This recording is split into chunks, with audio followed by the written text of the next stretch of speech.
ரிஷபராசி அன்பு சொந்தங்கள் அனைவருக்கும் வணக்கங்க.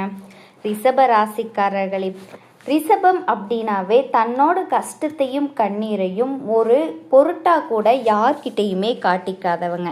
ரிஷபராசிக்காரர்களே, உங்கள் வாழ்க்கையில் ஒரு மிகப்பெரிய மாற்றம் வரப்போகுது. ஆனால் அது ஒரு சம்பவமாக வராதுங்க. உங்களுடைய ஒரு சின்ன முடிவு, நீங்கள் எடுக்கிற அந்த சின்ன முடிவு வாழ்க்கையே புரட்டி போட போகுது. ராகு கேது பெயர்ச்சி மிகப்பெரிய அளவில் உங்களோட வாழ்க்கையில் பல விஷயங்களை கொண்டு வரப்போகுது. உடனே இந்த காணொளி நட்சத்திர பயிற்சிகளை பற்றியது அப்படின்னு நீங்கள் ஒரு முடிவுக்கு வராதீங்க. உங்களினுடைய பணநிலை முழுவதுமாக மாறப்போகுது. கவனமாக கேளுங்க. அடுத்த 45 நாட்களில் நீங்கள் எதிர்பார்த்துக்கிட்டு இருக்கக்கூடிய அந்த வாய்ப்பு உங்களுக்கு நிச்சயமாக வரப்போகுது. இந்த காலகட்டத்தில் உங்களுக்கு சில சூழ்நிலைகள் ஏற்படும். அதாவது நீங்கள் எதிர்பார்க்காத இடத்திலிருந்து பணம் உங்களுக்கு வரக்கூடிய நிலைமைகள் ஏற்படும். புதிய வேலை வாய்ப்பு உங்களுக்கு நிச்சயமாக வரும். ரிஷபம், வேலையை விட்டுட்டு இன்னொரு வேலையை அடையக்கூடிய காலந்தேர்ந்தாங்க இது. நீங்கள் என்னதான் சம்பாதிச்சாலுமே பணம் பத்தலை அப்படின்னு நினச்சிட்டு இருந்தீங்க இல்லையா, அந்த பணத்தை ரிஷபத்திற்கு பிரபஞ்சம் இன்னொரு வழியில் தரப்போகுது. ஒரு சைடு இன்கம் உங்களுக்கு அதிகமாக போகுது. அதை இன்னொரு பணத்தை எப்படி சம்பாதிக்கலாம் அப்படின்னு நீங்கள் யோசிக்கும்போது இதில் ஏதாவது நமக்கு ஆபத்து நேர்ந்துடுமா அப்படிங்கிற சந்தேகம் நிச்சயமாக உங்களுக்குள்ளே வரும். இது சரியா இல்லை தப்பா, நான் சரியான முடிவை தான் எடுத்திருக்கேனா அப்படின்னு உங்களை நீங்களே கேள்வி கேட்பீங்க. மிகப்பெரிய அளவில் இந்த நேரத்தில் உங்களினுடைய உள்ளம் சொல்லும், இது சாதாரணமான வாய்ப்பு கிடையாது, இதுக்காகத்தான் இத்தனை நாளாக காத்துக்கிட்டு இருந்தேன் அப்படின்னு. அதாவது தலை குனியாத இடமே கிடையாது. நீங்கள் வேலை செய்யக்கூடிய இடத்துல எல்லாம் நீங்கள் தான் முதலாளி. ஆனால் குடும்பத்துக்குள்ள உங்களை யாருமே மதிக்க மாட்டாங்க. நீங்கள் என்ன சொன்னாலுமே அதை காதில் கூட வாங்கிக்க மாட்டாங்க. அந்த நிலைமையிலிருந்து ரிஷபம் வெளியே வரப்போகுது. நீங்கள் அவமானமானதாகவும் கீழ்த்தனமாகவும் பேசியவங்க முன்னாடி தலை நிமிர்ந்து வாழக்கூடிய காலமும் நேரமும் கனிஞ்சு வந்தாச்சு. இந்த காலகட்டத்தில், அதாவது அடுத்து வரக்கூடிய 45 நாட்களில் உங்களினுடைய மனம் 2 பக்கமாக போகும். இதை நம்ம செய்யலாமா இல்லை வேண்டாமா, நம்ம எந்த விதமான ரிஸ்க்குமே எடுக்காமல் சேஃபாகவே இருந்துக்கலாமா அப்படிங்கிற ஒரு எண்ணம் வரும். அப்படிப்பட்ட ஒரு சூழ்நிலை எண்ணங்கள் வரும்போது நீங்கள் எதை நல்லா புரிஞ்சுக்கணும் அப்படின்னா, இது நாள் வரைக்கும் நீங்கள் பட்ட கஷ்டத்தை தான் சுழற்சி முறையில் திரும்ப திரும்ப அனுபவிச்சுக்கிட்டே இருக்கீங்க. வாழ்க்கையே உங்களை கையை இழுக்குது. நீ இன்னமும் அந்த இடத்துல இருக்கக்கூடாது அப்படின்னு விதியே உங்களோட அறிகுறிகளை காட்டும். அந்த அறிகுறிகளை நீங்கள் சரியாக நிராகரித்து கிரகித்து கொள்ள வேண்டும். மிகப்பெரிய அளவில் ரிஷபம் துணிஞ்சு முடிவெடுத்தீங்க அப்படின்னா மிகப்பெரிய உயரத்தை சென்றடைய முடியும். தைரியமாக முன்னேறி நடங்க. எது வந்தாலும் பார்த்துக்கலாம் அப்படிங்கிற ஒரு எண்ணத்தோடு நீங்கள் முடிவுகளை எடுக்கும் பொழுது அந்த காரியங்கள் வெற்றியில தான் முடியும். காரணம் என்ன அப்படின்னா, ரிஷபத்திற்கு சுக்கிரனும் சனியும் சேர்ந்து சில செயல்களை செய்ய ஆரம்பிக்க போகுது. அதாவது சுக்கிரன் என்ன செய்யும் அப்படின்னா, வாய்ப்புகளை உங்களுக்கு வாரி வழங்கும். நீங்கள் இது நாள் வரைக்கும் எதுக்காக காத்துட்டு இருந்தீங்களோ அந்த காரியங்களை உங்கள் கண்ணு முன்னாடி கொண்டு வந்து நிறுத்தும். அந்த தருணத்தில் சனீஸ்வரன் இருள் கிரகமான சனி என்ன செய்யும் அப்படின்னா உங்களை சோதிக்கும். நீங்கள் பேராசை பின்னாடி போறீங்களா இல்லை நிதானமாக வெற்றியை பின்தொடர்ந்து போறீங்களா அப்படின்னு. அதாவது சுருக்கமாக சொல்லணும் அப்படின்னா, ரிஷபத்திற்கு பல நாள் கனவு சொத்து வாங்கணும் அப்படின்னு, நமக்குன்னு ஒரு கால் நிலமாவது வாங்கணும் அப்படிங்கிற ஒரு எண்ணம் உங்களுக்குள்ள இருந்துக்கிட்டே தான் இருக்கு. இந்த 2026 நீங்கள் நிலத்துக்கு சொந்தமாகக்கூடிய சூழ்நிலைகள் ஏற்படும். அப்படி ஏற்படும் பொழுது மிகப்பெரிய அளவில் நிலத்தை நீங்கள் வாங்கக்கூடிய சூழ்நிலைகளும் வரும்.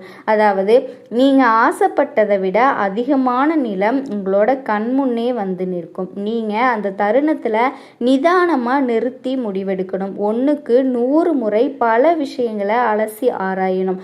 ஆழம் தெரியாமல் தயவு செஞ்சு காலை விடாதீங்க. விதி எப்பவுமே உங்களுக்கு தேவையான பதிலை நேரடியாக தராது. இதை செய்யலாமா வேண்டாமா அப்படின்னு நீங்கள் யோசிக்கும் பொழுது டைரக்டாக ஒரு ஆன்சர் உங்களுக்கு கிடைக்கவே கிடைக்காது.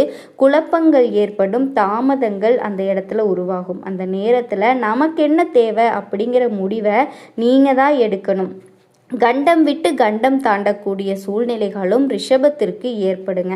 அந்த தருணத்தில் யாரை நம்பியுமே பணத்தை தராதீங்க. உங்களோட திறமைக்கு கண்டம் விட்டு கண்டம் தாண்டக்கூடிய சூழ்நிலைகள் அமைஞ்சுது அப்படின்னா தாராளமாக சொல்லுங்கள். இந்த 60 நாட்களில், அதாவது ஏப்ரல் மே மாதங்களில் யாரை நம்பியும் எந்த விதமான அதிகமான தொகையும் நீங்கள் அவங்கக்கிட்ட ஒப்படைக்காதீங்க. மிகப்பெரிய அளவில் ரிஷபம் ஏகிக்கிட்டு இருந்த தருணம் வரப்போகுது. நீங்கள் எந்த கடமையை நிறைவேற்றணும் அப்படின்னு நினச்சிட்டு இருந்தீங்களோ அந்த சூழ்நிலைகள் ஏற்பட போகுது. அதாவது நமக்கு நாள் நல்லது நடக்கும்போது 7 கெட்டது கூடவே வருமா. அந்த கெட்டதை தர்றது கேது. அதனால தான் ஆரம்பத்திலேயே சொன்னேன், ராகு கேதுவோட பயிற்சி ஒரு மனிதனை உச்சிக்கும் கொண்டு செல்லும், அதால பாதாளத்திற்கும் கொண்டு தள்ளும். ராகு உங்களோட வாய்ப்புகளை தரும், ஆசைகளை தூண்டும். கேது அதே நேரத்தில் மிகப்பெரிய துன்பங்களையும் அந்த ஆசைக்கு பின்னாடி வைத்திருக்கும். எடுக்கக்கூடிய அந்த முடிவை சரியாக எடுத்தாலே போதுங்க, வாழ்க்கை மொத்தமாக மாறிடும். எதிர்பாராத பணவரவு உங்களை நோக்கி வர ஆரம்பிக்கும். நீங்கள் நிலையான வருமானத்தை பெற்றுக்கிட்டே இருப்பீங்க. இது நாள் வரைக்கும் நீங்கள் அனுபவித்த பொருளாதார நெருக்கடியில இருந்து வெளியே வர முடியும்.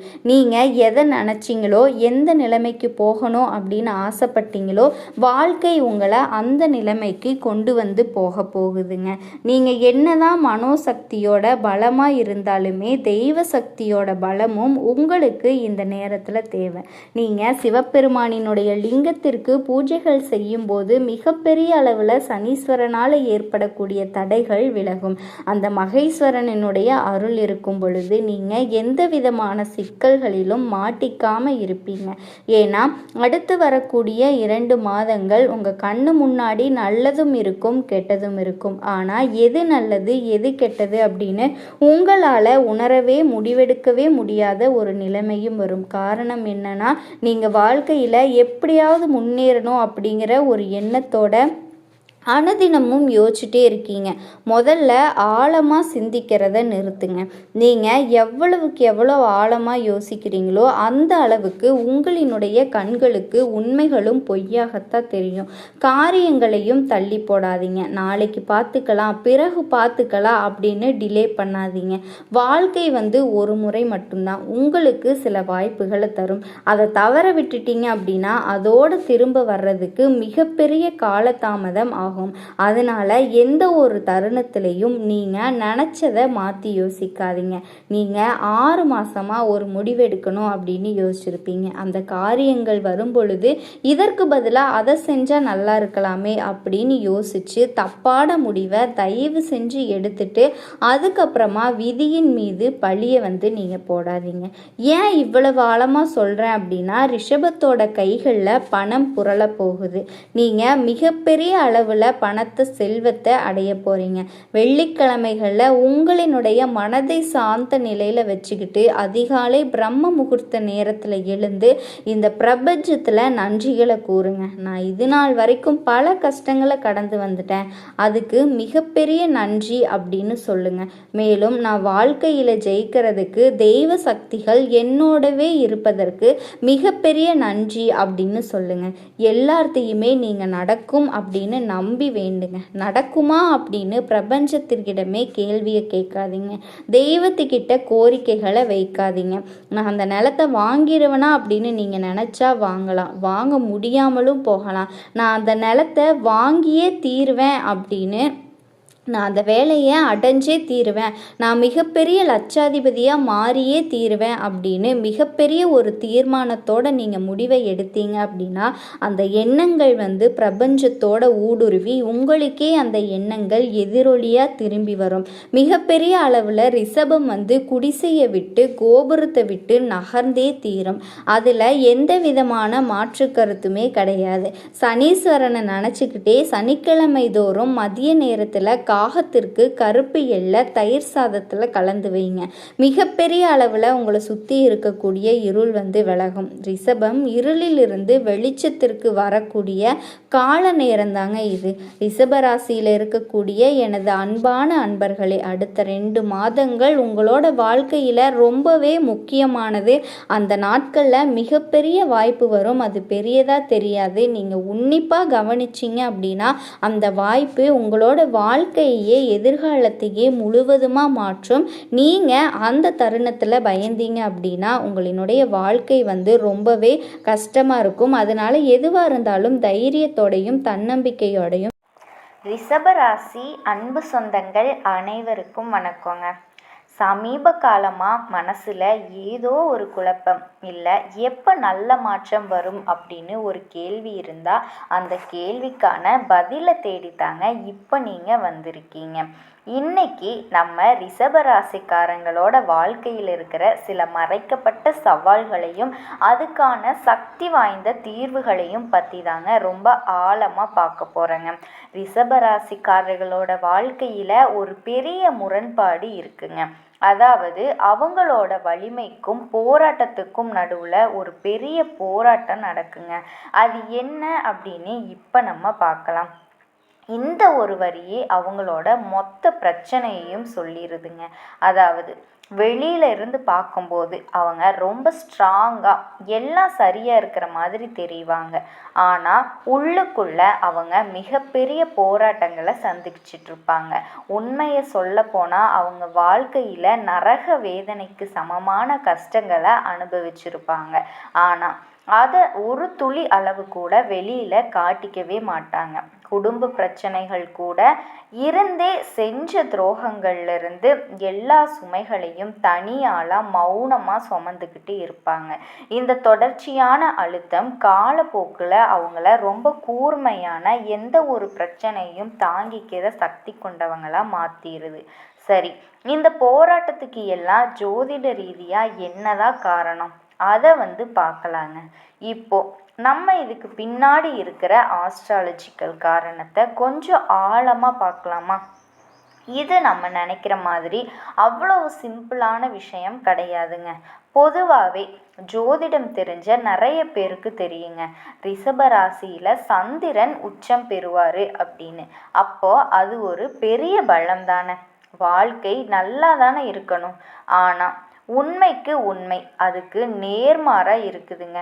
ஏன் அப்படிங்கிறத ஆழமாக பார்த்தாதான் அது நமக்கு புரியும். இங்கே தான் அசல் விஷயமே இருக்குது. ரிஷபராசிக்கு சந்திரன் 3ஆம் வீட்டுக்கு அதிபதியாக வர்றாருங்க. இங்கே இருந்து தான் எல்லா சிக்கலுமே ஆரம்பிக்குது. ஜோதிடத்தில் இந்த 3ஆம் வீட்டை 8ஆம் வீட்டுக்கு 8ஆம் வீடு அப்படிங்கன்னு சொல்லுவாங்க. அப்படின்னா என்ன தெரியுங்களா? நம்ம துளியும் எதிர்பார்க்காத மறைமுகமாக வர்ற பெரிய பெரிய தடைகளையும் தாங்க முடியாத மனவேதனைகளையும் குறிக்கிற ஒரு இடம்தாங்க அது. நம்ம மனசுக்கு காரகனா சந்திரன் இந்த வீட்டுக்கு அதிபதியாக வர்றதுனால அவரே இந்த எல்லா பிரச்சனைகளையும் நேராக ரிஷபராசிக்காரங்களோட வாழ்க்கையில் கொண்டு சேர்த்துடுறாருங்க. இதை இன்னும் சிம்பிளாக சொல்லணும் அப்படின்னா, நீங்கள் பாட்டுக்கு சும்மா உட்காந்துருப்பீங்க. ஆனால் பிரச்சனையும் மனப்போராட்டமும் தானாக உங்களை தேடி வருங்க. நீங்கள் கூப்பிடவே வேண்டாம், அதுவே உங்கள் வீட்டு கதவை தட்டுங்க. இதுதான் அவங்க சந்திக்கிற முக்கியமான ஜோதிட சவாலுங்க.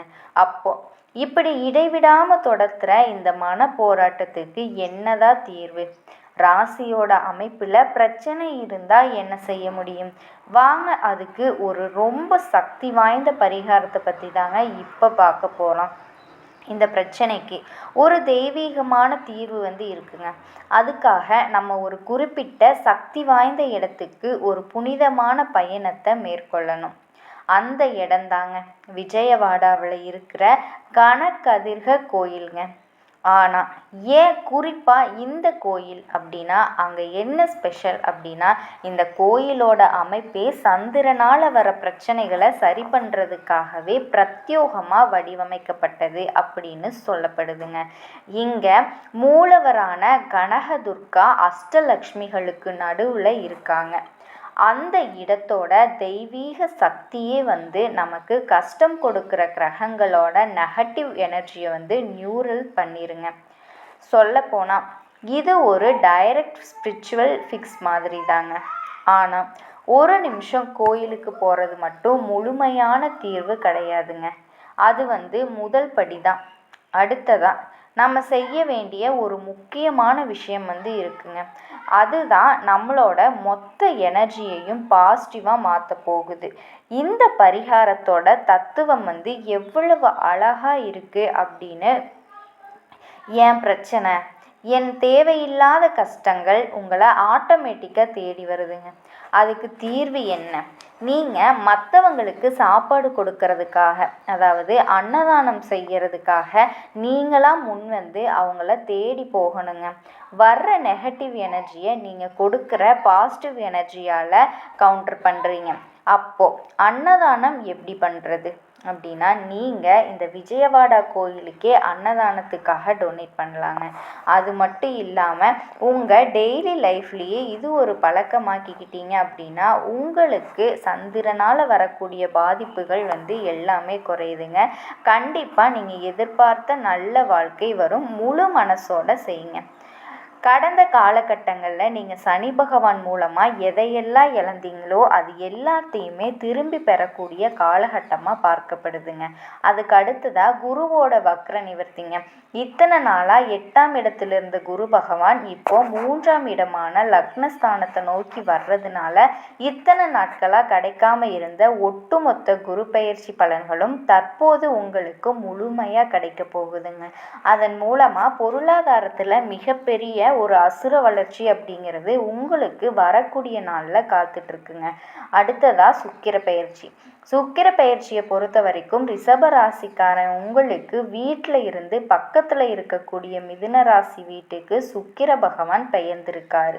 இதன் மூலமாக ஒட்டுமொத்த சுக்கிர பயிற்சி பலன்களும் இந்த புதன் பகவானும் சுக்கிர பகவானோட சேர்க்கையும் இருக்கிறதுனால வரக்கூடிய 6 மாத காலகட்டம் அப்படிங்கிறது 2 ராசிகளுக்குமே மிகப்பெரிய தாக்கத்தை ஏற்படுத்த போகுதுங்க.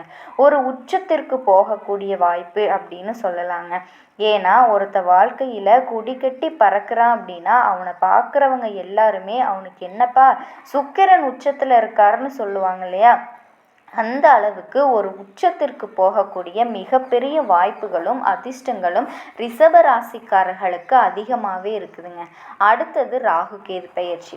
ராகு கேது பயிற்சினாலே எல்லாரும் பயப்படுவாங்க. ஏன்னா கடந்த காலகட்டங்களில் அதனால நிறைய கஷ்டங்களும் துன்பங்களும் இழப்புகளும் எல்லாம் அதிகமாக சந்திச்சிருப்பீங்க.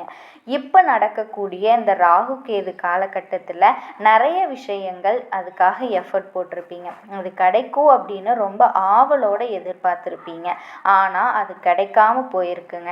நீங்கள் நினச்ச மாதிரியும் அதுக்காக எஃபெக்ட் போட்ட விஷயங்களும் சீக்கிரமாக கைவிட உங்கள் கையில் வந்து சேரப்போகுதுங்க. இந்த ராகு கேது காலகட்டம் அப்படிங்கிறது நல்ல ஒரு முன்னேற்றத்தை தரக்கூடியது. கடந்த காலகட்டங்களில் உங்களுக்கு ஒரு நல்ல வேலை அப்படிங்கிறது கிடச்சிருக்காது. ஏதோ ஒரு கிடக்கிற வேலைக்கு போய் ஒரு 10,000 15,000 சம்பளத்துக்கு பிடிக்காத வேலையை குடும்ப கஷ்டத்திற்காக வேற வழியே இல்லாமல் செஞ்சிட்டு இருந்திருப்பீங்க. ஆனால் இனி வரக்கூடிய காலகட்டத்தில் உங்களுக்கு நீங்கள் எதிர்பார்த்த மாதிரி வேலை அமையும்.